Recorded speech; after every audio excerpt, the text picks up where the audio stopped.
Welcome back to All-Star Buzz. Thank you for joining us, and let's begin. The View recently reacted to Tom Hanks' extremely unpopular Saturday Night Live skit, where he played a white, racist Christian Trump supporter. The skit sparked a wave of outrage online, but I'm sure you can guess who on the panel thought it was hilarious. They also discussed the Delta plane crash that occurred, and in true View fashion, conveniently blamed it on Donald Trump, even though the crash happened on Canadian soil. As always, don't forget to like the video and subscribe to the channel, but let's start with what they had to say about Tom Hanks on Saturday Night Live. If more folks went to church, we wouldn't be in this mess we're in now. You know what? I agree with you, Doug. I'd like to shake your hand, sir. Here we go. No, Oh, no. like that. Oh, no. It's just a handshake. Yeah, it's just a handshake. Yeah, all right. You're welcome in Black Jeopardy anytime. All right. Well, thank you, my brother. Maybe I'll start a show for you to come on, and we'll call it White Jeopardy. No, we don't need it. Now, some conservative viewers were not laughing at that part.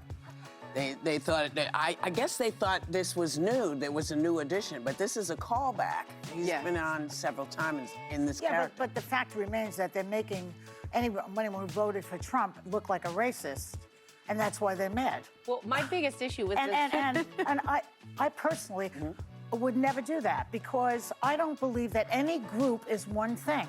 It's rich that Joy Behar wants to say it was wrong to depict all Trump supporters as racist because not everybody in a group is the same.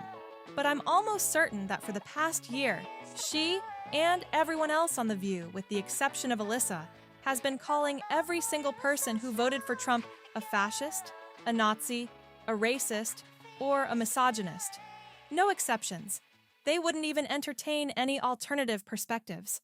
The problem people have with what Tom Hanks did isn't just that he depicted every single Trump supporter as a racist. It's the condescending tone in which Hollywood depicts Christians. And it's the clear, one-sided bias involved in these portrayals. They would never have someone playing a Russian communist who says, "How much I'm in favor of Comrade Kamala." They would never have someone playing a black person speaking Ebonics, with their pants sagging and an Uzi in their waistband. But it seems that it's open season for anyone who is white, Christian, or Republican. They're allowed to be depicted in the most egregious and demeaning ways. Trump won the popular vote this time around and made major gains across all demographic groups. So this tired trope that a Trump supporter is just an old, white, racist Christian is not only inaccurate, it's frankly off-putting to the Hispanics, blacks, Indians, and moderates who all voted for Trump because the Democrat message was so abysmal. But, like clockwork, here's Sunny Hostin explaining why it was actually an amazing thing. Watch. I have a different take on that.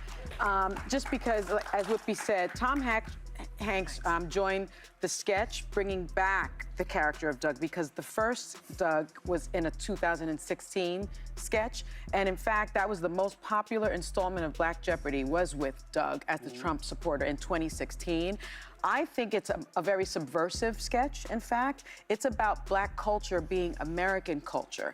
And so when you have the regular Jeopardy, it's basically the white Jeopardy. That already exists, because I've been on it and lost.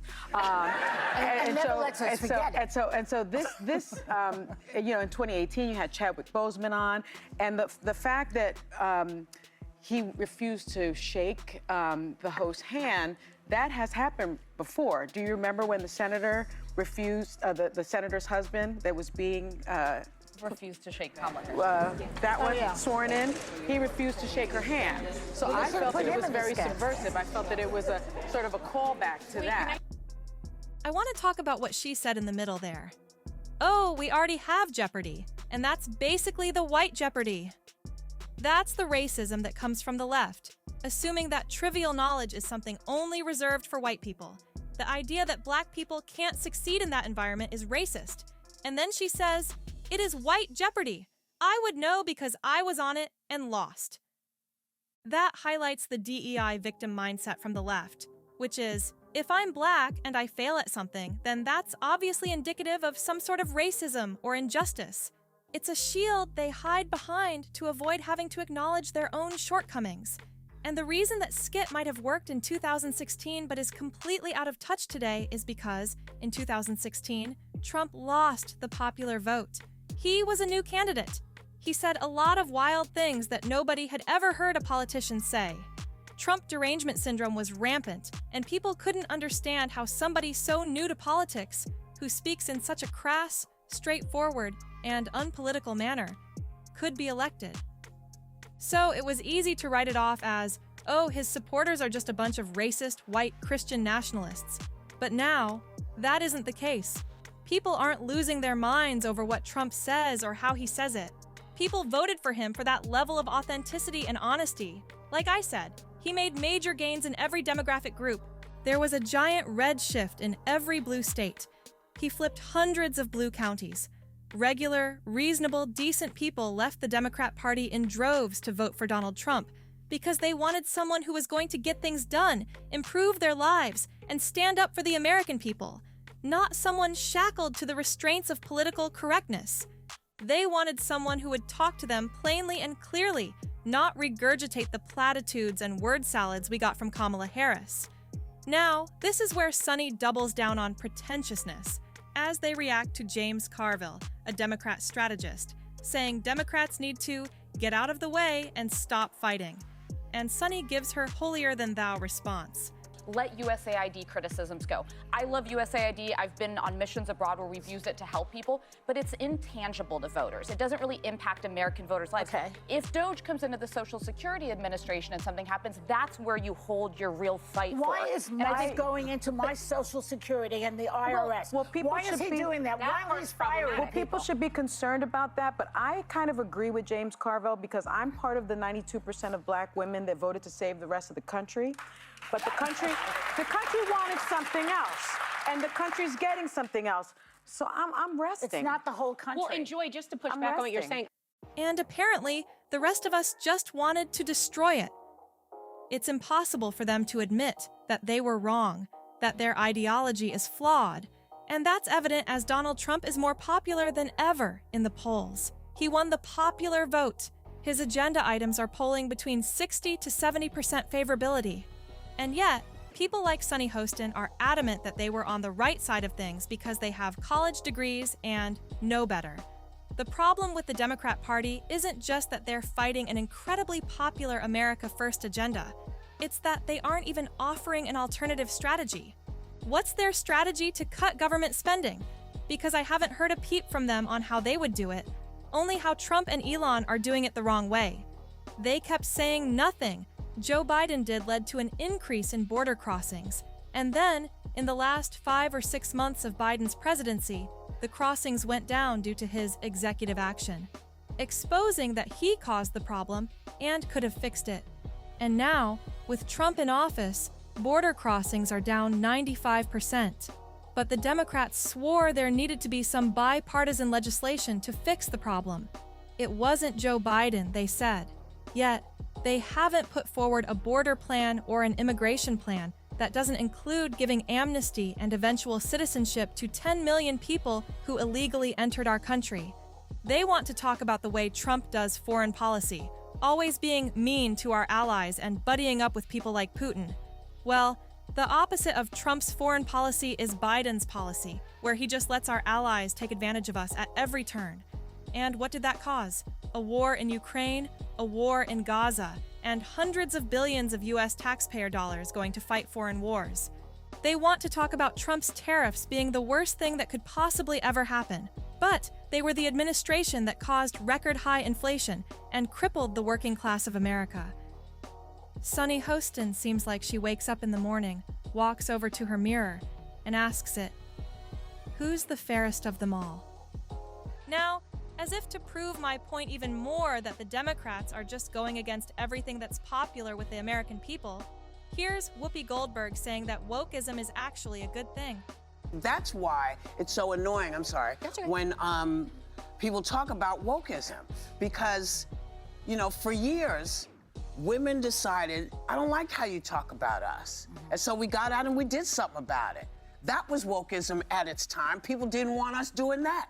When we said, hey, we got to put more people of color, more folks who are different into colleges. They said, well, we don't want that either. Yeah. That was considered wokeism. So it's all of these things that seem to benefit other people seem to be problematic because you're woke. Well, most of us, most women have never been asleep because we know what we're fighting. What she's describing isn't wokeism. What she's describing is just some good old school liberalism or progressivism, fighting for injustices that were clearly prevalent. Women wanted rights. They fought for that. Black people wanted equal rights. They fought for that. Gays fought for gay marriage. They got that.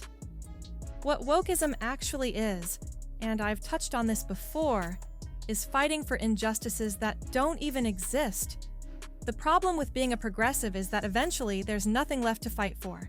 Everybody has rights. Everybody's equal. Everybody's free. But modern-day woke progressives want to be part of a cultural fight so badly that they started inventing things to fight for. A man can actually become a woman, and that's the battle we're gonna pick to fight. Blacks are actually the most oppressed they've ever been, even though we've had a black president. The First Amendment is bad. People shouldn't be allowed to say things that hurt other people's feelings. Teachers should be able to talk to kids about their sexual orientation and sexual fetishes, so these kids feel seen. Black people have had equal rights for over 60 years, but since they're still the poorest demographic group, then that must be evidence of prevalent, deep-rooted, institutional white supremacy. That's what wokeism is, when the demand to fight injustices outpaces the supply of injustices to fight. They're the ones creating the racism in order to have racism to fight against. And that's why wokeism was outright rejected in this last election. Because most people want to live in a world where they can enjoy the benefits of all these cultural and social fights over the years, and actually enjoy living in a country that is free, equal, and tolerant. White people were tired of being called racist just for being white. Black people were tired of being called victims just because they're black. Everywhere you look, TV, movies, sports, culture, business, politics, there are black people prevalent in these spaces. And people got fed up with having to pretend that we were actually in the Jim Crow South. Now, Sunny, true to character, had to give one last bad faith, low IQ take, saying that the recent plane crash in Canada was somehow a result of Donald Trump.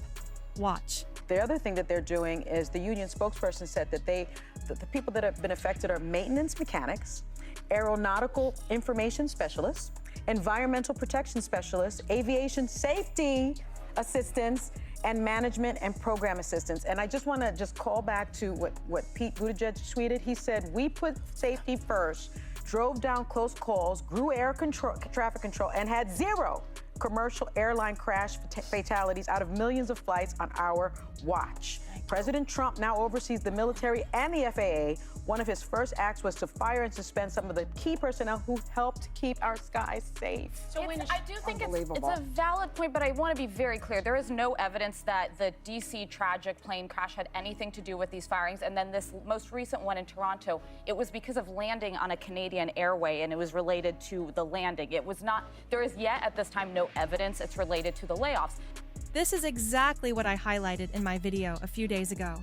Democrats will say they're for cutting government inefficiency and waste, but then, like Sunny Hostin, they throw a fit when 1% of the FAA is fired. And that's why I say Democrats are just shooting themselves in the foot, because most Americans see this clearly. They're not willing to applaud anything Elon Musk and Trump are doing. They're not willing to agree that any of the waste they're finding is a bad thing. They're of the belief that every single federal employee is essential, that every single government agency is running as efficiently as possible, and everyone knows that isn't true. So, them trying to fight every single attempt at making the government work better for American citizens is not a good look for the Democrat brand. And I'm so glad Alyssa corrected her. Not that it's going to change Sunny Hostin's mind, but at least the audience has some perspective.